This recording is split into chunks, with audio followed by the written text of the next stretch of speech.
go. Hello, my friends. Hello, my life warriors, wherever you are in the world. Welcome to the Day In, Day Out podcast.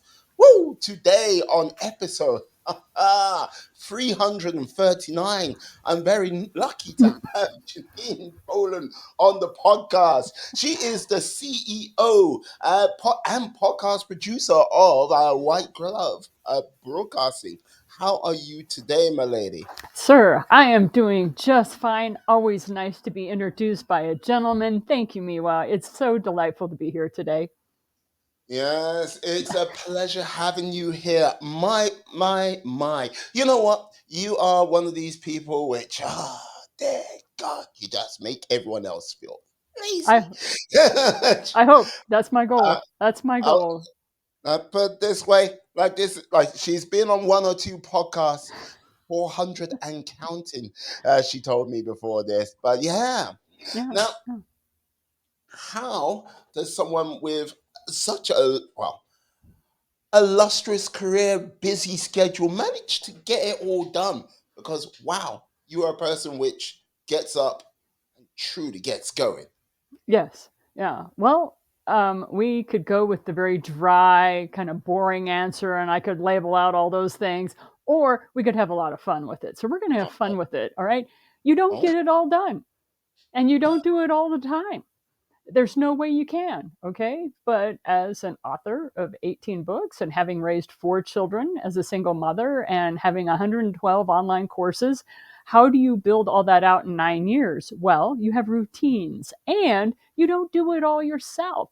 You get yourself to a profitability margin. You make sure that you're making money before you start doing anything too big. So you stay in one thing, one lane, you do it till you're sick to death of it. And when you're tired of doing it, you keep doing it and keep making revenue so that you can bring on other people and do other things. okay. Look, because wow, just like going, okay, you know what? Like, stop the podcast. I'm going off to do something right now. I'm motivated. I'm amped. Let's go. Come Let's on. go. Let's make this happen. Because okay, look. Like, there was a lot of information there. Look, this thing. Look, I'm a father and all that. Like 20-month-year-old, like you know what I mean? Not years, but 20 months on the planet, and like yeah, I'm like going, okay. How do I manage to get X, Y, and Z and keep this going? You're there like yeah, 4 kids, 18 books. I watched.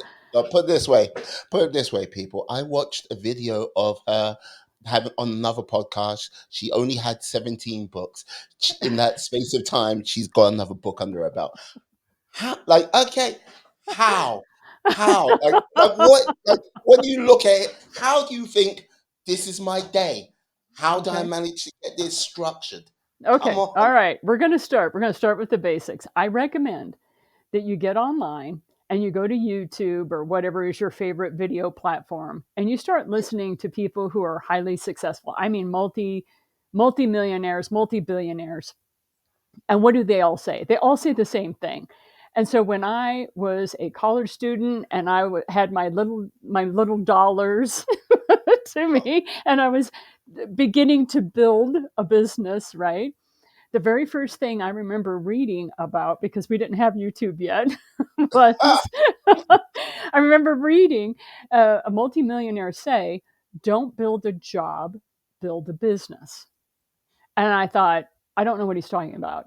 So I called him on the phone, and his secretary answered me. And he was so intrigued by the fact that he had this person out of nowhere call him that he actually called me back and said, "You have 3 minutes.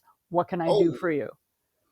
And so that was how I learned that multimillionaires, multi-billionaires are extremely thrifty with their time. They're almost miserly, not against you, not against people, but they're miserly in their time and that they're making sure that every minute they are doing something. And when it's time to relax, they take the string off that bow because they're done shooting their arrows for the day and they relax.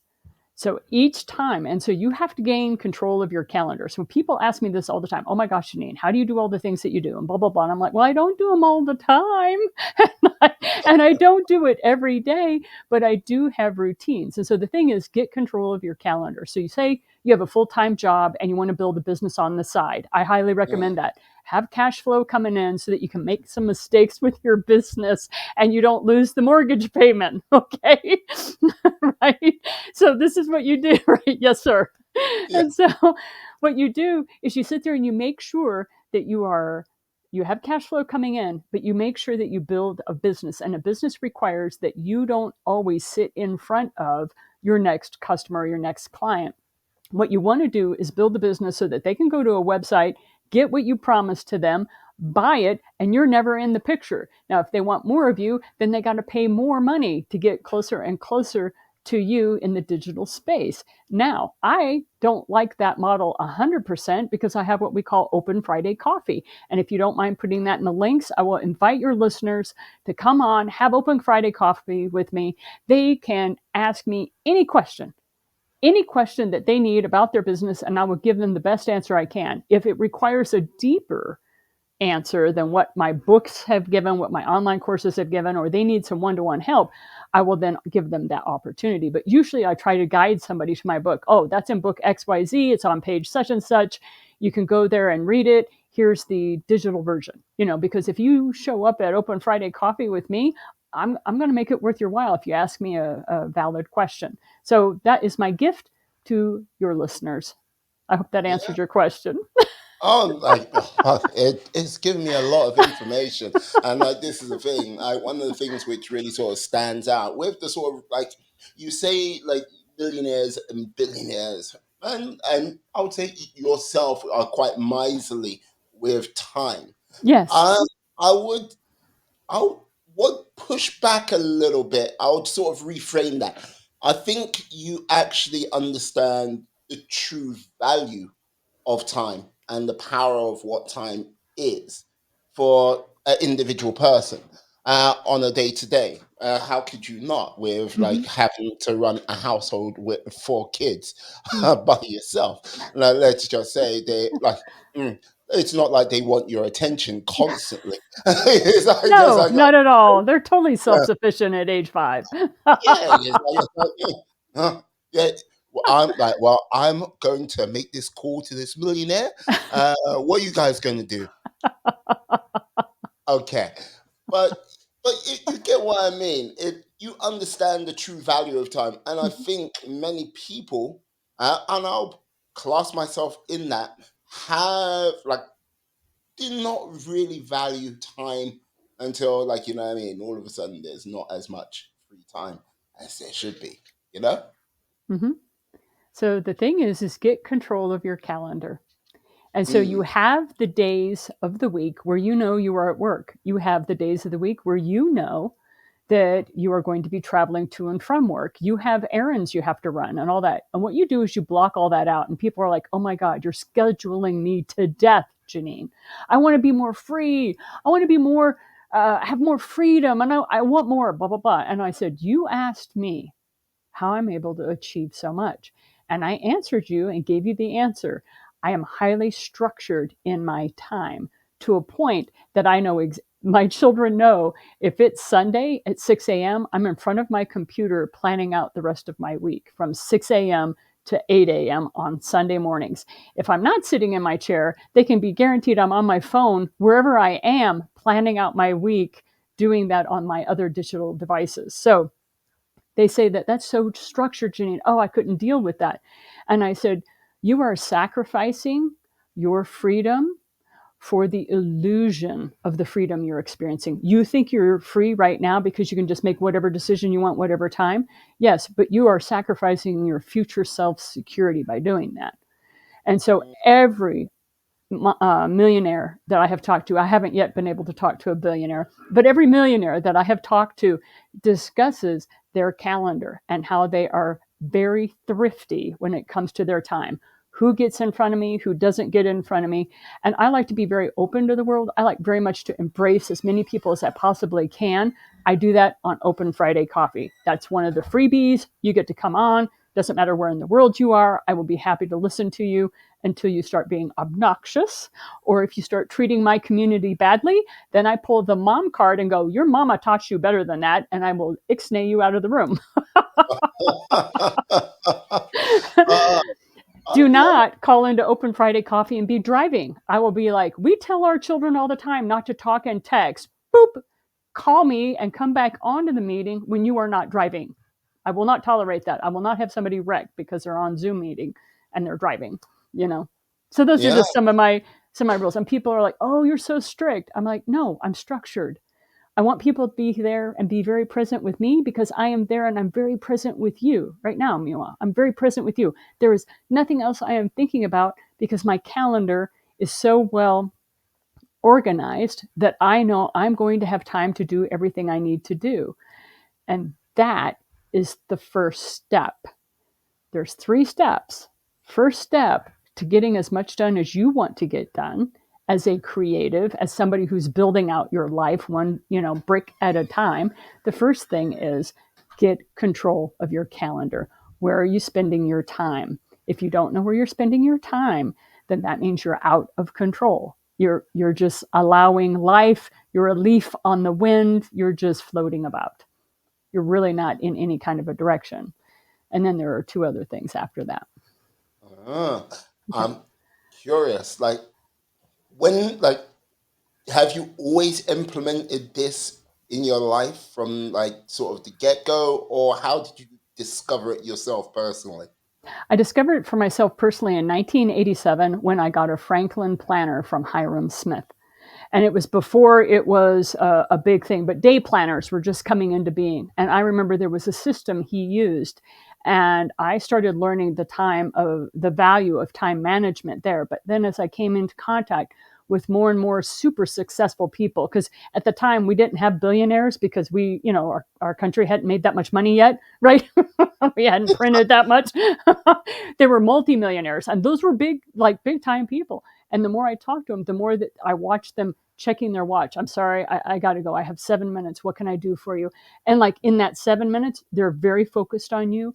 They're very much with you. But when that 7 minutes is up, they got to go. They move on to the next thing. It's a discipline. It's self-discipline. So discipline gets a bad rap because people think, oh my gosh, but I want to be more free. I want to be more. I'm like, no, no, no. It's not discipline that's being exerted as an external control of you. It is your own self saying, this is of value to me. Time with Muyiwa right now is so important. I push everything else out of my life and I focus on this man and I focus on his community. What can I do to serve them? And I don't want anything else in my head but that. And then when we get off this podcast, I have something else in my calendar that I will be doing that will be serving another community, a different community. And we will just keep going on and on like that. And I am fulfilling my purpose on planet. Mm. Yeah. Now there is a former Navy SEAL called Jocko Willink. He One of his sayings is discipline equals freedom. Yes. It's yeah. Yes, It's he is on point with that. Yeah, I haven't heard of him before, but yes, it yeah. is how I am so free. I feel very free. Yes. Mm. And like I do pick up on the point of it's yes, you're implementing it because like too many times I think people misuse the word discipline. And it's like yes, we've got to discipline this child, we've got to discipline, Right. and now they use it as this is the form of punishment when it's just like okay, having order, having control over oneself, and that's like yeah, with that order and control it can possibly make things better in your life rather Mhm. than, as you say, the chaos being that leaf on the wind. Yeah. Very interesting. Very Mhm. interesting.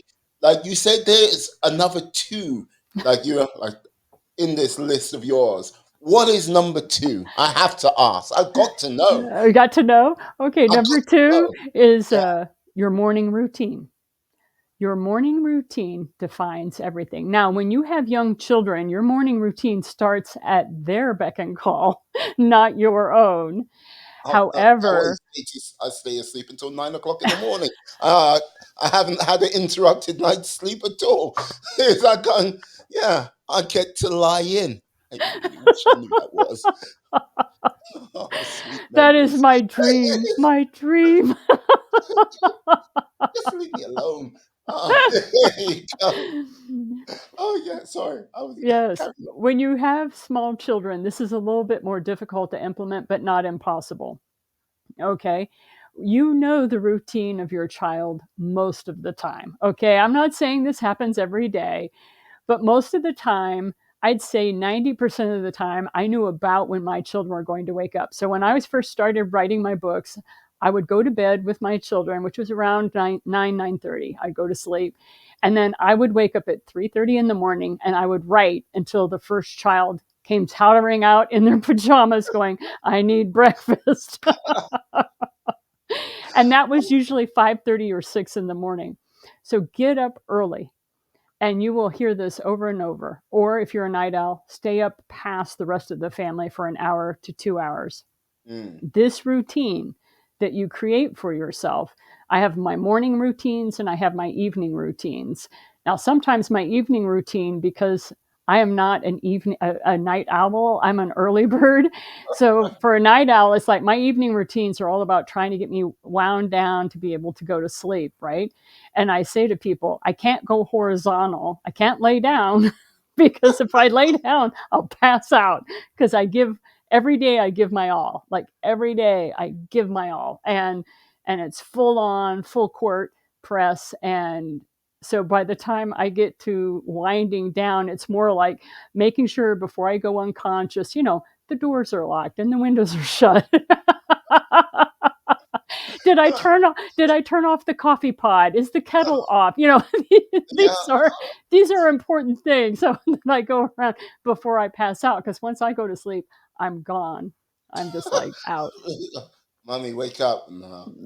Mommy, wake up. No.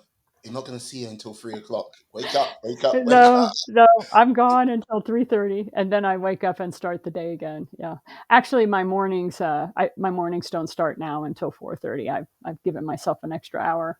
Oh, slacker. Slacker. Slacker, totally. I've Oh earned my it. God. Oh, yeah.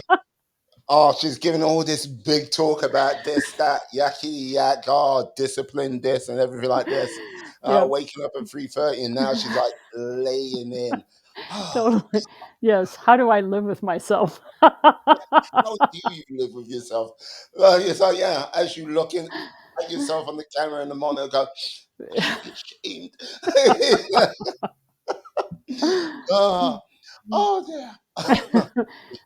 Like, so I have to ask, look, before I get on to number three, you've got this, it's like you've got this hunger for life, like this sort of like, yeah, get up and go. What's given you this like hunger? What, like insatiable appetite?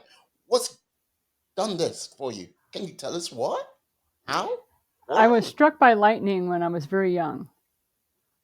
What? I It's like- so, was struck by lightning when I was very young. I was like, I forget exactly. I was like 8, 9. It's around in there. Don't hold me to it. It's a little fuzzy, that period of time in my life. okay. But I was struck by lightning and I realized that your life could end in a flash. It could just be gone. And I was like, I am bound and determined to enjoy as much of life as I possibly can. And I will not stop until they put dirt in my face and I'm 6 feet under. Yeah, it's my time to go, children. I've, I'm I've out. done everything I can do. Peace out. I've had a great time. Now just lay me over there. Just need to rest. So I will sleep when I am dead. Thank you. Wow. So struck by lightning. Mhm. So yeah, like okay, obviously you must have gone to hospital for that. And like, No, yeah. No? no, no. I was struck by lightning. The flash was seen. My family saw it, but there was no scorch mark on the floor. There was no burn marks anywhere. And yet I had 3 of my family members that were just like, 2 of them screamed because of the lightning coming in through the house, but there was no evidence that lightning had happened. And all I remember of that moment is just being, uh, my ears were ringing and I was blind. I couldn't see for a while, and I was a little scrambled in the head for a bit, like a couple of days. Wow. Yeah. Jeez. My God. But no burns, no marks, nothing like that. Like, you know what? This is a first for me. Like, yeah, talking to someone who's actually been struck by lightning and survived it. And yeah, wow. But I So, can tell when lightning is close. I can feel it in my body. And so I have a group of friends that when we go camping and thunderstorms are coming through, they're like, watch Janine. If she runs, we all run. just like you're a little bit of stare, like, wait a minute. Mhm. Oh no. Yeah, I can feel when it's charging up, when it's getting ready to strike. I can feel where it is. So they know, they treat me kind of as the safety officer for lightning strike. How you feel? How you feeling, girl? How you feeling? Oh, a little bit queasy. Okay, everyone back in the car. Like, Everybody back inside. no, no, no. It's not the right time. It's not the right time. It's true. Okay, not, that was unexpected. That was, like, yeah, You that was never know, right? You ask oh a yeah, question, no, I give an answer, and you're like, wait a minute, that was yeah, yeah. 180 degrees from where I Like lightning. What? It's like yeah. was. Yes, you Yeah. stopped me for a moment. I was like, what? Like it, like it. Okay. But when you know that life can end quickly, when Mm, you are very aware of how fragile this life is, you don't take it for granted. You make the most of every moment. And so I've always had a very insatiable urge or desire for new experiences, talking to new people, going to different countries, being able to meet people where they are, and just hear their stories, just hear how they came to life. Because we've got 9 billion people on the planet. And guess what? There isn't a single one of us that is having the same experience. no, no. But like this is the thing. Um, like the whole thing. Like there are many a times where we all sort of experience death. Sometimes, like you know, what I mean, sometimes it's quite close and personal. Not like a bolt of lightning, but still, but other times where it's like, yeah, you loss of friends, loss of Mhm, family, mhm, and we all like go, no, no, tomorrow we got to make this day the better day, but it's quite easily forgotten. Look, we went through a global pandemic for crying out loud, and look, people like went, yeah, I'm gonna live a better life. 1 year goes by, and like because yeah 2 years go by, and now three. It's people have pretty much forgotten, and they're like, I'm just getting on with things. mhm, Holding on to that, I think, holds great value. Like it gives you an appreciation and a lust for life that is, whew, I would say, almost second to none. But I think there are so many people what miss out on that type of thing. Uh, they don't value their time. They don't they don't appreciate or have gratitude for the days and life, like the life they're living right now, which could be considerably better than many other people on this planet. And yeah, they just let things drift, which I think is a sorry state of affairs. mhm. Yeah. And so keep going with your podcast, keep doing day in and day out, keep sharing with people what you have to offer, because we all need inspiration. We all need a little reminder, because it's a slog. Okay? Day-to-day life can get to be a slog if you don't really have a target for yourself on what is it that is driving you. I know what my personal driver is, but that's very personal. That's me, right? It wouldn't work for you. It wouldn't work for your listeners. Each person has to figure out, how do I want to integrate with this planet and 9 billion other people? And some people may be like, I hate people, but I like animals. I'm like, okay, what animals do you like? Well, I like this animal. All right. What are you doing for this animal? Oh, Mm, see, that's your thing. Go do that. I'm not saying you have to like people, But whatever it is you do like, how are you going after it? How are you supporting it? How are you making it better? How are you making the world a better place, one conversation at a time? Mm. Purpose is always a tricky and hard thing to find. Uh, No. Well, and everybody makes it so big. I don't understand that. You know what Mother Teresa was? She has one of the biggest impacts in the world. This cute little 4'9" nun. Okay, what was she doing? Feeding the hungry. It wasn't complicated. It got complicated when the governments got involved.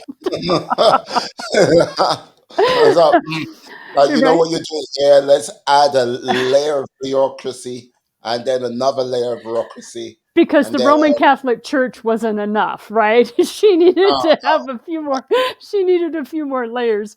And I pick her purposefully because she was in a very highly structured, controlling institution. And look at the impact she had. mm, So depending upon you, whoever, you are, whoever is listening, don't make it big. Maybe it's something as simple as one person told me, well, Janine, I like books. So I went to my local library and I asked them why they didn't have a book return. And they said, well, when the city fathers decided to make a library, they forgot to put a book return. So they had to take a saw and actually cut a hole into the wooden front door of the library so people could return their books. So that person did a readathon and got the $2,000 that were necessary to put a book return at curbside for the library. And the other interesting thing was a concrete company found out about that and for free put concrete and all this other stuff. So the whole community ended up getting involved because one person decided, I like books, and asked the question, how come you don't have a book return? It can be simple. It doesn't have to be big. mm, yeah, it can be simple. It can be simple. I hear you. I hear you. Now, I have to ask, what is number three on the list? Come on now. Read. Read. Read. Read. Read at least 30 minutes a day. If you can't make it 30 minutes, make it 5, but read every day. Mm. And I have to ask, why read every day? Why not every other day or like once a week? Yeah. So, if I asked you to become Muhammad Ali, that beautiful picture you have behind you, I, which picture might that be? Oh, yeah. Yes. all right, did he ever say, well, if I'm going to be the world's best boxer, I'm just not going to train today? I'm just not going to eat nutritious food. I'm just going to lay about, eat potato chips, and stay off my feet. No, stop talking about your dream day. Stop it. It's like, come on now. You're just like, I see the gleam in your eye. There you go. Right, right. That's the devil on the shoulder, the angel on the shoulder. I think that angel's eating chips as well. It's like, oh, yeah. Yeah, enjoying his donuts. But that's the thing. Anybody that we respect, anybody that we admire, was constantly improving their craft. Mm. And even people who don't like to read, you now have the ability to listen to audiobooks or you can listen to YouTube. We now have the ability to listen to some of the greatest minds in the world on YouTube, and it's free, you know? So are you making use of that? So you don't have to necessarily read every day, but what are you doing to improve yourself every day? How are you expanding yourself? Yeah, I think one of the things what people I've said this before with other guests, people don't take enough bites of the cherry of life, but they don't actually sort of like not prepared to do the reps, if you get what I mean, to sort of get that sort Yes. of self improvement. Yeah. And yeah, when you say read every day, yeah, Mhm. look, like to be in the top percentage of readers in the world, you only need to read something like 12 books in a year. It's not that hard. It's not that difficult. But and I look, I sit here. I'm an audio book listener, but I haven't listened to an audio book for a few months now. But it's still, it only takes 12 books, and you're up there in the highest percentage of readers. I think that, as you say, you don't have to do something big to make a real difference, but you don't need to really do something majorly big to help self improvement in oneself. Mhm. It could be the smallest thing, and it'll compound into something vastly more than what it is.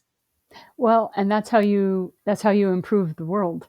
See what you're Mm, doing when you're improving yourself, you're improving the world. And as you expand those around you. That's why some of your friends get pissed off when you change, right? Because you're making all this improvement, you're more expansive, you've got new ideas coming in because you read this one book, and all of a sudden they don't like you so much anymore. Why? Because you're not floating like a leaf on the wind. You're starting to have some self-discipline. You're starting to have some structure in your life. You're like, hey, I think I need to get to the gym. I'm starting to gain a little weight. And they're like, what are you doing? Come out, let's have a beer. No, don't worry about it. Let the world take care of itself. And you're like, that doesn't work for me anymore because mm. you've outgrown that box. And so I just give a cautionary tale. Be aware that you will get new friends because the friends that you currently have may be holding you back. And Shakespeare was so aware of that when he wrote about Falstaff. Yeah, so I go, now you sound like, well, this is the thing. I hear the sort of twinge of experience uh, behind that statement. Yes, Uh, yeah, like I don't know. Would it be okay if you could tell us of an occasion where you've had to sort of let a friend go because they have been, how can I say, more on the negative side and the hindrance rather than uplifting and helping pushing forward. correct. It's one of the things that is very saddening, but at the same time, you are moving along the direction that you need to be. And that Mm, beautiful saying of sometimes you have friends for a reason, sometimes you have friends for a season, and then occasionally you'll have friends for life. mm, Um, I had to become very aware that I had very few friends for life, but that I would have seasonal friends. And I don't mean that as that I go into relationships that way. It's just I know I have such a thirst for life. I have such a thirst for my own self improvement that I'm constantly pushing my own envelope. I'm mm. constantly moving forward, wanting to better myself. That I have had friends tell me, Janine, it's exhausting being around you. I went, why? And they're like, you're always doing something. I can't keep up with you. I'm like, you're not supposed to keep up with me. Like, I fought to keep my friends. Okay. I'm like, Mm. you're not supposed to keep up with me. And they're like, no, I just don't want to be around you anymore. I finally learned that it was jealousy. I thought I thought it was something with me or the relationship, but it was actually a form of jealousy. And it took me 20 years to figure that one out. Meanwhile, I was an idiot. I didn't know for so long. Uh, because this is the thing. How people often, the people we hold dearest and closest to us, like yes, they will interfere either like from a point of they want to keep you safe or they want to restrict your movement. The other pool of people which this falls into, I would say more times than not, is you through your activity, if positive activity, more so than anything, a mirror gets held up, and there's the mirror of truth. And the thing about the mirror of truth, it can show you wonderful and beautiful things, but when it shows you the ugly truth of everything, oh, you're not doing as much. Oh, your excuses of like, look, I don't have the time. She's got 4 kids. She seems to be finding the time. So I go, that's a pretty piss poor excuse. It's like going, oh yeah, like only if I had the money. And so, oh wait, she's found a way of doing that. That's another piss poor excuse. And like the more you see that, like the more people see that, and like their excuses and all the things which, the limitations which have like come from the external and more so the internal, like rise up and like go, yeah, you, all of those excuses, everything which you come to bear, and they'll see that, they'll see you personally. It's great if it's someone else from a distance, because it's like, yeah, you don't know, I don't know their backstory. They like, yeah, that's the reason why they did this, that's why they're wonderful. But like, you know what I mean, they know your backstory, they've Mhm. seen your day-to-day and what you had to deal with. It is painful, the truth, at Mhm. times. Mhm. And if you don't if you don't check in and look at that mirror, when that mirror is held up to you, it's even more painful. It's like, and not many people can handle that because they haven't Mhm. done enough growth or self discovery in themselves. Mhm. It's sad, but Mhm. it's the truth. Mhm. It's where we are. I had to Yeah. give up a 32-year marriage with a delightful man, my children's father, because of it. And I lost my I have a sister, and she and I, for 52 years we were very close, like peas and carrots, Mm, and all of that happened in a span of 3 months when I was just cooking along, doing what I always have done, and then yeah, things happened, and I was just like, wow. And I had a whole shedding of family, friends, close. Like I was, it was so bad at the amount of people that dropped out of my life that when I sat there with a deck of cards, I remember 52 card deck, and I started writing. It was so, I was in such a place of depression because I knew my life path needed to continue on in a trajectory, and mm, yet all the support that I thought was going to be there was gone. And so I sat there with that 52 card deck. I still have it actually. And I started writing the names of people who I still was in contact with, who I could trust. And I started writing cards, and I thought I'd have 5 or 6. I ended up filling up every single one of those cards and probably needed a few more when I realized, no, I do have support. It's just not from the people who I would immediately turn to the quickest. The support is on the secondary and tertiary rings of my relations. It's not in the primary. My primary ring of relationships is gone. I had to reach to the secondary and tertiary relationships. It mm. was a very difficult time in my life. That was back in 2015. Wow. Because wow, that type of sort of circumstance, like where you Yeah. lose your inner circle, that is one of those things where, whew, where do you find the resilience? Where do you find the strength Hmm. to like, sort of like, okay, look, let alone like sort of like, okay, dusting yourself down, but to have the composure to like, okay, I've got these cards, now I need to formulate a plan and Hmm. like get an idea. Because there are many people which won't be able to do that, let alone like if they could do that, like they don't have anywhere near. Like if you went, yeah, if your inner circle disappeared, like yeah, your secondary, your tertiary relationships, how many people could you count on? And I would say some people would struggle to get 5, nowhere near, like nowhere near 52. Hmm. So it says a lot about what, how you are as a person and how you interact Oh, with the world. But hey, but it's like, hey, it's the truth. But thank like, you. no, it's all good. But I would simply say, yeah, there are a number of people, and especially with this epidemic of loneliness they talk about on in the media. Uh, yeah, like bravo for you for like, sticking with it. And it must have been. One of the things I often say, there are times where life will like turn it on so hard, and you're the last line of defense. You Mhm. can't like sort of like go. There are many people like, yeah, you got to talk it out, and you got to no, no, no, no. There is a time for it.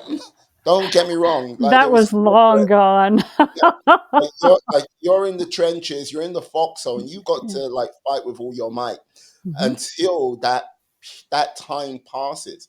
And like, look, yeah, like you pray to whoever your like maker is, that you have the strength and resilience to get to that point where you can offload that sort of period of stress, that Mhm. time of that trying time.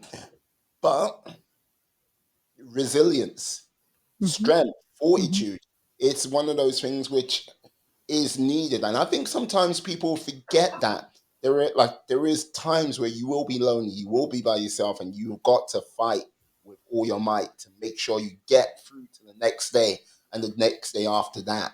But hey, I will calm down. But But yeah. it's true. You have to make the choice every day. You're absolutely right. You Mm, have to choose every day. Am I going to live to my full potential, or am I going to go hide under a rock because my feelings got hurt? mm, You know? And a lot of times I go hide under a rock because my feelings got hurt, and I give myself 15 minutes to be in total and complete self pity. Oh, whoa, whoa, whoa. And pity after party of 15 one. minutes, get back out there and get your big girl panties on and let's go. Yeah. Yeah. Yeah. Oh man. Like this is the thing. Like with like your four kids, have they like they've seen they've seen this and they observe like what's going on. Have they shown traits of this themselves, or is it a case of like they're kind of like yeah doing their kid things like kid magic? It's like the world is fine. Well, all of my children went through COVID too. You know, they all went through that global pandemic, and each Mm, one has their own personality, and each one is dealing with it in their own way. But where I'm really seeing them come into their own is they are very clear on what they want out of life. Do they always know how to get it? No. Do they always pick the best path? Absolutely not. no, I'll But be who like, does? yeah. If they were like going, yes, this is the best path, we sat down, we had a committee, and we're going, what type of kids are you raising here?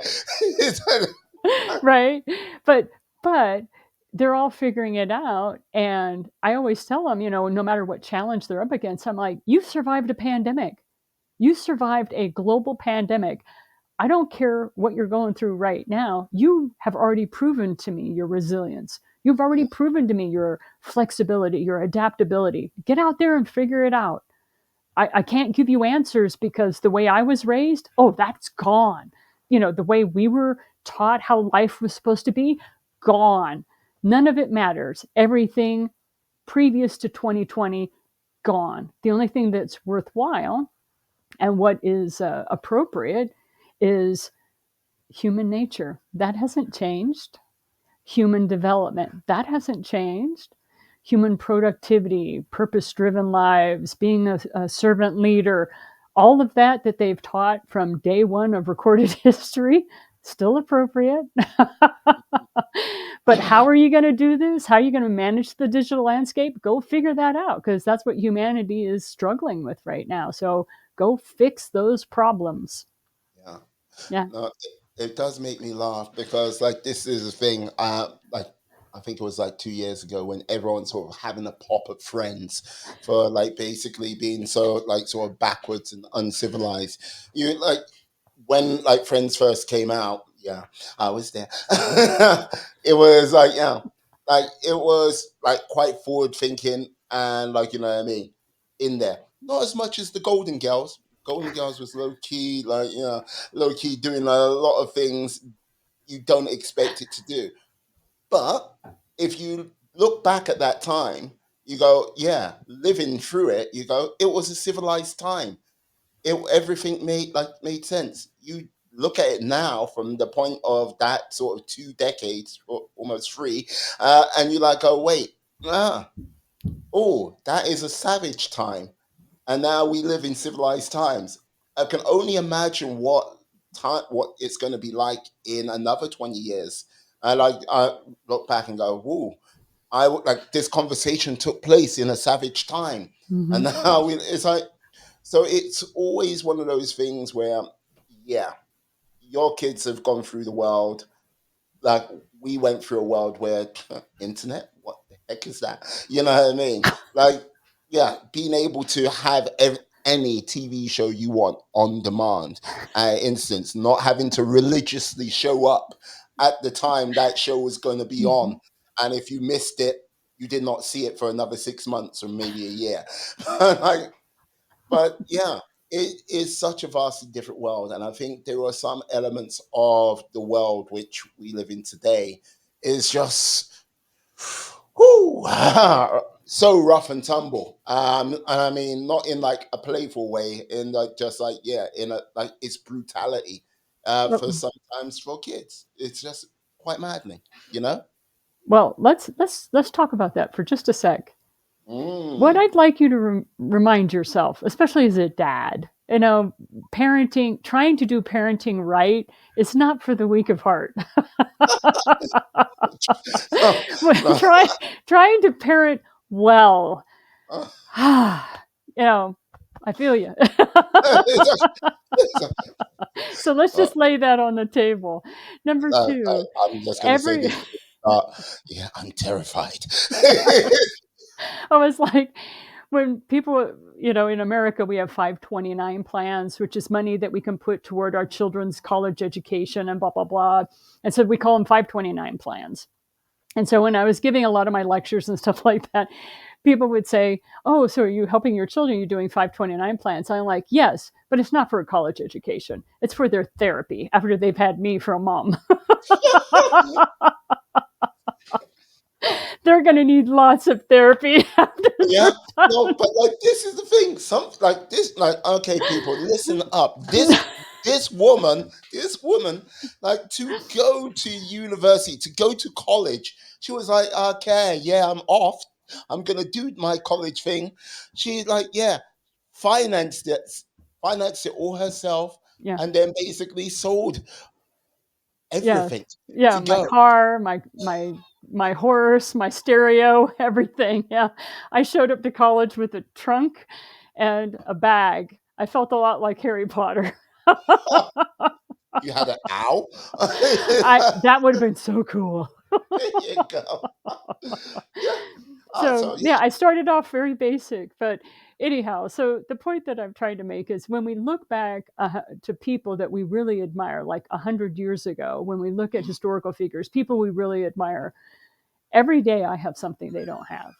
And I'm not talking about technologically, I'm talking about something very basic. I have a hot shower. I sit under running water that's hot, and I can adjust that bad boy. I am one of the wealthiest people on planet in that moment every time, because my dad was in the military and we were stationed in various areas of the world. And I sit here in my home in Colorado and I have running water and I can adjust the heat. And I think to myself, I am so wealthy. uh, this mystical form of technology, hot Let me tell running you, I'm very water. basic when it comes to my creature comforts. It's like I have running hot water. And so I just want to bring us back to that is no matter how crazy the world gets, no matter how insane people are, I always ask, is it an election year for your country? They're going to make it sound pretty awful. Because if your country is in an election year, it behooves the political parties, whoever they are, to make your life seem awful because they can solve it for you. You Mm. do not want that. You want to solve your own life. Thank you very much. No, it just reminds me of the time when, yes, when the pandemic was all first kicking off, and like, yeah, you. sat down watching the news reports. I was like, oh my god. Went out for a walk outside, and I was like, yeah. Like for whatever reason, as soon as they said lockdown, it was just like the sun decided to come out in the UK. It was beautiful, and like it was like, yeah, pow. I was like, yeah, it's a beautiful morning. I was like, oh my god, just, but it was like, okay. Looked at the news again, and it was like, the world is about to fall into the sea. Right? Yeah, Yeah. Yeah. Yeah. but The earth was fine, as I like to tell everybody. The earth was doing just fine. Thank you very much. We actually got to see Mount Sinai clear as day. Hadn't happened in 60 years. it's like, what? There might be something about this pollution thing. I'm not too sure. Maybe, like when dolphins went back to like Venice, because it was like, yeah, yeah. About that. Not too sure. Maybe just something, just a little bit. Love it, love it. Now, now this is the thing. Now, I am. I have to ask because you sent over one or two interview questions I could ask, but yeah, are you a Native American? What's that?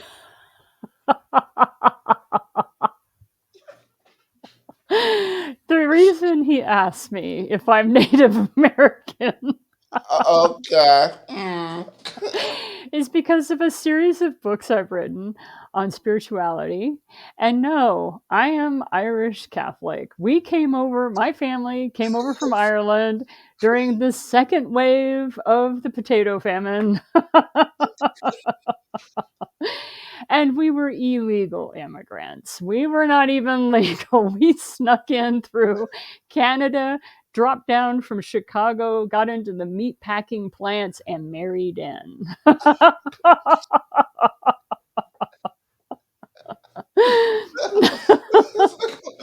So yeah, you don't want to come in through the south. You're coming through the north We quickly. came through the north.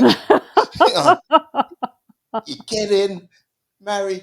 Yeah, they can't Get a get you job, right? Get married, get a job. So, no, I am not Native American. out. Okay. I am not Yes. indigenous to this continent. Well, yes. Like, look, like, how can you say it with Irish potato famine? I was like, okay, there you go. The second wave. We had three. I always like to tell people, remember, there were three. There's a reason there's a lot of Irish people in the United States. We were starving. So we thought, what could be worse? Send us to America. Yeah, you know what? It's not like you all hung out in Boston for a while. There you go. It's like, yeah. It's like, yeah, Boston, certain parts of New York. I'm just gonna say it. It's like, how comes there's a real Irish vibe here? Yeah, look, look. As a Brit, like there's certain times it was like Boston in the '90s. Like, hey, where you from? Britain. What part? Just Great Britain. Just leave it at that. It's Let's okay. just leave it as part of the Commonwealth. Yeah, just like, yeah. Uh, when in doubt, be vague. Be very vague. It serves you well. Oh yes. Oh, love it. Love it. Now I have to ask. Now, what what led you to write so many so many books? And you keep like I swear I feel like you've got another two books coming out Yeah. Yeah. imminently. It's like, yeah, yeah. um, what what does that is my students. My students keep asking questions. So as long as my students ask questions, I'll continue to write books on the processes, the systems, the automation, how you go about solving the problems that they have. So every book I've written, from Money It's Not Just from Rich People, all the way up to Buddha Behind Bars, is because of a student asking me a question. Mhm. Okay. So like, yeah. So how long does it typically take you to produce a book? On average, about a year. So you've been writing books 18 years. Yes, 18 Oh since my 2005. Yeah. God. It adds up. When you write for an hour and a half a day, it adds up. See, that's the power of those routines. Everybody, I don't know how to share it with you more clearly. That's the power of routines. You're doing little bits every day, every day, every day, Monday through Friday. I take Saturday off, and Sunday is my planning day, you know? And so every day, you're doing these little bits, and it adds up over time. And it doesn't become massive until somebody like you stumbles into my life and you're looking at all the stuff I've produced in the last 9 years or 10 years, and you're like, oh my gosh, how'd you get it all done? I was like, well, it's so not sexy. It's not flashy. It's just having a routine and scheduling time for the things that are important to you. Yeah, no, but this is the thing. The routine you talk of Mhm. allows you to tap into the power of consistency.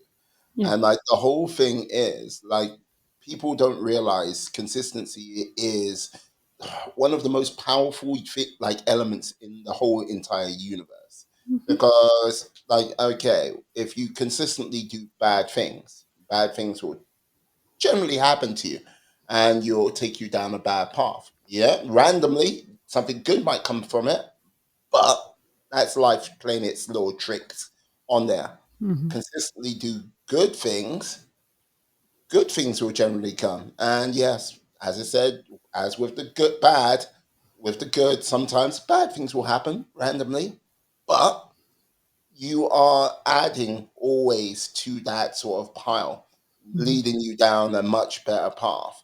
Um, and I don't think people have the routines or understand the power of consistency because look, yeah, if someone sits down and just like eats a bag of chips every day for the next 10 years and not doing any exercise or anything like this, well, like you will see the power of consistency on their waistline. Don't get me wrong, myself, I do like a piece of chocolate cake occasionally, but you know, a little bit more than occasionally, but But look at your podcast. We're on yeah, episode 339, are we not? We're on yeah, episode 339. And how long have you been doing podcasts? since 2019. There you Yeah, go, right? Look at yeah. the power of that. 339 episodes. Mm. Well done. Why, thank you. You're most kind, my lady. Most kind. But like, yeah, it's like, yeah, but people don't understand it or they don't believe it. It's like, yeah, just Mhm. like the whole process of just getting started and doing one, Mhm. just do one, Mhm. and then show up the next thing. Just do another one. It's great. So But yeah, I yeah. I have Now, 2 minutes. I have 2 minutes with you, and I will have to go. oh no. It, Oh no, I was gonna ask. Yeah, I was gonna basically go. Yeah, like I was gonna ask, see where your journey is going next, like the next few years. But no, you know what? What simply ask is now, if there was one thing you were grateful for in this year, what would that be? for this year, what This would I year, be grateful for this year? yeah. Ah, What? the fact that I'm still alive. I Mm, know that sounds trite, but I just don't take it for granted. Every time I wake up, Miwa, in the morning, my first thing is, hot damn, I get another day. oh, there you I go. woke up this morning. Oh, oh, the sweet nectar of life. Mm. I, I'm serious. I'm serious. I know it sounds so corny, but it's true. That's how happy I am about the fact I woke up this morning. I get another day. oh, There's a oh, lot of people who do not wake up in the morning. no, no. Appreciate the day, value it, cherish Right. it. Yeah. Oh, I hear you. Perfect. Thank you, Perfect. No, can you tell? Like, I got to say, my lady, thank you for coming sir. on today. You have been Outstanding. It's been a joy. It's been a pleasure. She's doing the art thing. Yeah, I like loving it. Yeah. Can you tell the lovely people out there how they can find you uh, on the interwebs? Oh, yes. If they are so interested, they can go to LinkedIn and look up Janine Bolin, and you will find me there. I also recommend that you message me and say, "Hey, Janine, I heard you on Miwa's podcast on Day In and Day Out." And then my lovely Lynette will make sure that you get the link so that you can join me for Open Friday Coffee. Yo, yes. I'll also put in all the other ways you can get in contact with this lovely lady on the description, on the show notes. So yes, go out there, make those connections, and yeah. Mhm. Once again, thank you, my lady. Been brilliant, absolutely brilliant. And I'd like to say thank you to you, my friends, my life warriors, for sticking with us to the end of the show. Please stay well, stay safe, be awesome, be excellent, be fantastic, be all the positive bees you can be in this world and then some. Have a great day, guys. Yeah. Peace. Okay, and we are out.